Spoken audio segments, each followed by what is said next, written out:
Hello friend, welcome back to BN computer. So अहिले मेरो अगाडि छ ब्रदरको 2535D मोडलको प्रिन्टर। सो यसमा एउटा प्रब्लम छ, टोनर इन्डेड भनेर चाहिँ प्रब्लम छ हैन। सो यसलाई चाहिँ तपाईले पहिला सुरु नर्मली चाहिँ यसलाई चाहिँ गएर मेनुमा जानुस् हैन। त्यसपछि चाहिँ यहाँ तपाईको नम्बर 1 मै तपाईको जेनरल सेटअप भन्ने आउँछ हैन, त्यसमा ओके गर्नुस्। जेनरल सेटअपमा चाहिँ नम्बर 1 मा तपाईको जेनरल सेटअप छ, त्यहाँ ओके गर्नुस्। र त्यसपछि तपाईको नम्बर 4 मा चाहिँ रिप्लेस टोनर भन्ने छ, त्यहाँ ओके गर्नुस् हैन। र यो कन्टिन्यू छ हैन, यसलाई कन्टिन्यूलाई पनि ओके गरेर एक्सेप्ट गर्नुस् हैन। यसलाई चाहिँ अब एकचोटी फेरि क्लियर बटन दबाउनुस् हैन। टोनर इन भनिरहेको छ अझै पनि। यसलाई एकचोटी फेरि अब जेनरल सेटमा गएर रिप्लेस टोनरमा ओके गर्नुस् अनि यसलाई चाहिँ ओके गरेर फेरि एकचोटी प्लस दबाउनुस् हैन। अनि स्टप हुन्छ, एक्सेप्ट गरिदिनुस्। एकचोटि फेरि क्लियर बटन दबाउनुहोस् हैन। रिप्लेस टोनरै भनिरहेको, अहिले चाहिँ तपाईँको टोनर इन भनेको थियो, अब चाहिँ रिप्लेस टोनर भनिरहेको छ हैन। अब यसलाई हटाउनलाई यो फ्रन्ट कभरलाई यसरी बाहिर यसरी निकाल्नुहोस् हैन। त्यसपछि चाहिँ यो क्लियर र स्टप बटनलाई एकचोटि दबाउने, यसरी दबाउने अनि फेरि क्लियर बटन दबाउने हैन। टिएनआर एसटिआर आउँछ, यसलाई पनि ओके गरिदिने। अनि माथिपट्टि रिसेट भनेको छैन, माथिपट्टि रिसेटमा ओके गरिदिने। अनि त्यसपछि फेरि क्लियर र स्टप बटन एकचोटि दबाउने, क्लियर र स्टप बटन एकचोटि ट्याक्क दबाउने अनि फेरि क्लियर दबाउने। टिएनआर एसटिआर हाम्रो भइसक्यो, अब फेरि प्लस दबाउनुहोस्, टिएनआर एससी आउँछ, यसलाई पनि ओके गरिदिनुहोस्। अनि फेरि माथिपट्टि बटन दबाउने रिसेट हुन्छ हैन। अब फेरि तपाईँको चाहिँ क्लियर र स्टप बटन दबाउने अनि फेरि क्लियर दबाउने हैन। अनि ओके दबाउनुहोस् अनि फेरि माथिपट्टि सरी यो एसटिआर भइसकेको छ, एचसी पनि भयो। अब एसटिडीमा ओके गरिदिने अनि रिसेट गरिदिने हैन। अनि त्यसपछि क्लियर बटन दबाइदिनुहोस् अनि यो कभरलाई लगाइदिनुहोस् हैन।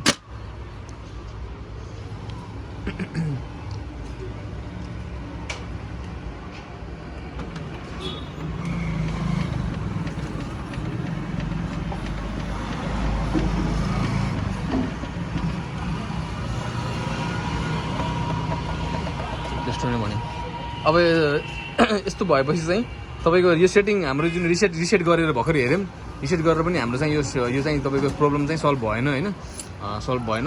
त्यसपछि चाहिँ हामीले चाहिँ नहुँदाखेरि चाहिँ के गर्नुपर्छ भन्दा यो कार्टिज चाहिँ यसमा तपाईँको चाहिँ यो कार्टिजमा चाहिँ रिसेट गियर छैन नै। रिसेट गियर चाहिँ यो अस्टाको राख्नुभएको, यो कार्टिज फेर्नु भएको तपाईँले त्यो नभए छाडेको किन फेर्नु भएको त? फेरि पनि हुन्छ कि भएन त्यो हुँदै भयो नि। त्यसो भए त फेरेर हुन्छ भने फेरेर पनि भएन त। त्यसबाट यो गियरलाई चाहिँ होइन यसरी सट्ट यहाँ रानीर यसरी मिलाएर टक्क यहाँ पार्ने हुन्छ नि।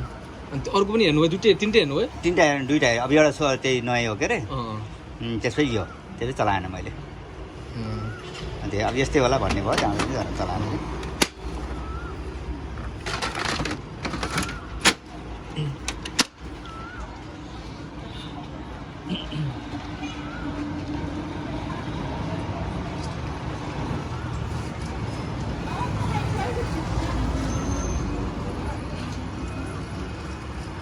अझै पनि रिप्लेस टोनर आएर छ। एक्चुअली फेरि अब यसलाई मेनुमा गएर होइन, जेनरल सेटअपमा गएर तपाईँको रिप्लेस टोनरलाई फेरि अब स्टप छ होइन, यसलाई चाहिँ अब कन्टिन्यूमा लाने होइन, यसलाई ओके गर्ने अनि यहाँ प्लस दबाउने, कन्टिन्यूमा ओके गर्ने होइन।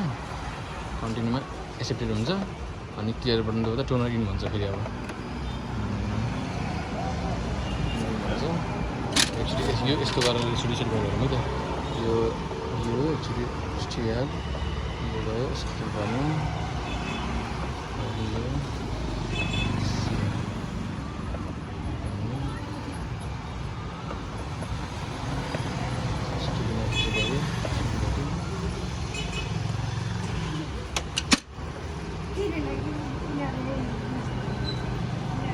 यस्तो फोरम पहिला आएकै थिएन क्या, यति लामो फोरमा आएको थियो।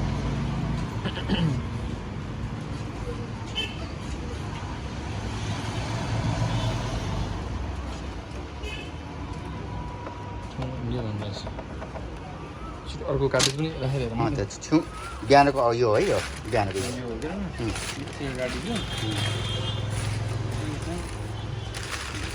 कार्टिज पनि राखेर हेर्नु नै त्यो राखेको छैन, राख्नुहुन्छ अर्को कार्टिज पनि यता ध्यान चेन्ज गरेर अर्को कार्टिज राखौँ न।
भित्र घुमिरहेको छ कि घुमेछ तर भएन क्या यो गाडी चाहिँ रिसेट गर्नु थियो आस्टाको त रिसेट गर्नुपर्ने हो रहेछ कुनले यो आस्टाको चाहिँ यसले चाहिँ गर्नुपर्ने कि तर रिसेट गर्ने मास्टर गाडी चाहिँ हो कि यो चाहिँ केमा प्रब्लम आयो यसको यसरी प्रब्लम थिएन थिएन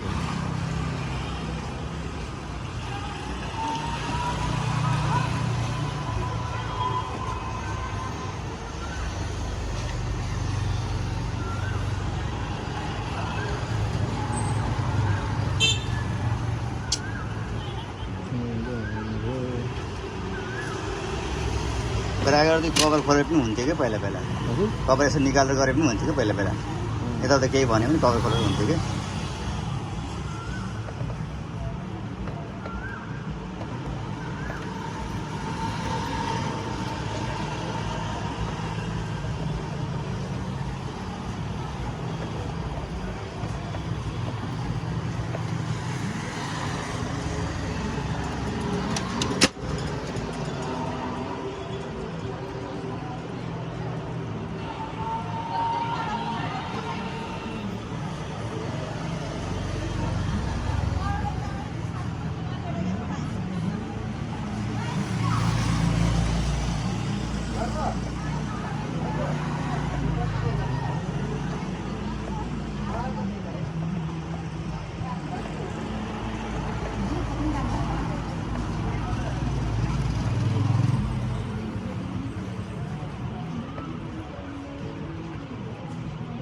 हुन्छ अहिले चाहिँ यो भएन होइन म चाहिँ तपाईँलाई भोलि अर्को गाडी चाहिँ ल्याउँछु गाडी चाहिँ ल्याएर फेरि ट्राई गर्छु गाडीले हुन पर्ने गाडी खराब त होइन होला यो